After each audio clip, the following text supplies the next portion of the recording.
દરેક દર્શક મિત્રોને જય શ્રી કૃષ્ણ, જય માતાજી, હર હર મહાદેવ।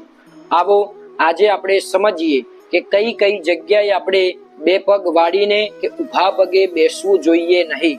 આવો સૌપ્રથમ આપણે શ્લોકનું શ્રવણ કરીએ, પછી એનો અર્થ આપણે સમજીએ। સ્નાનમ દાનમ જપમ હોમમ ભોજનમ દેવતાર્ચનમ પૌઢપાદો ન કુર્વીત સ્વાધ્યાયમ પિતૃતર્પણમ। સૌપ્રથમ કહેવાય આપણે સ્નાન કરીએ ત્યારે બે પગ વાળીને કે ઊભા પગે આપણે બેસવું જોઈએ નહીં। બીજા નંબરે કહેવાય દાન કરતા હોઈએ, જપ કરતા હોઈએ કે પછી આપણે હોમ કરતા હોઈએ ત્યારે પણ આપણે બે પગ વાળીને કે ઊભા પગે આપણે બેસવું જોઈએ નહીં। ત્યાંથી આગળ એવું કહેવાય કે આપણે ભોજન કરતા હોઈએ ત્યારે પણ આપણે તે રીતે બેસવું જોઈએ નહીં। પછી એવું કહેવાય કે આપણે ભગવાનની પૂજા કરીએ ત્યારે પણ આપણે તે રીતે બેસાય નહીં। છેલ્લે એવું કહેવાય કે સ્વાધ્યાય કરીએ, પિતૃની પૂજા કરીએ, પિતૃ તર્પણ કરીએ ત્યારે પણ આપણે બે પગ વાળીને બેસવું જોઈએ નહીં।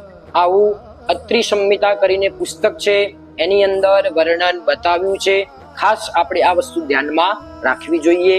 દરેક દર્શક મિત્રોને જય શ્રી કૃષ્ણ, હર હર મહાદેવ।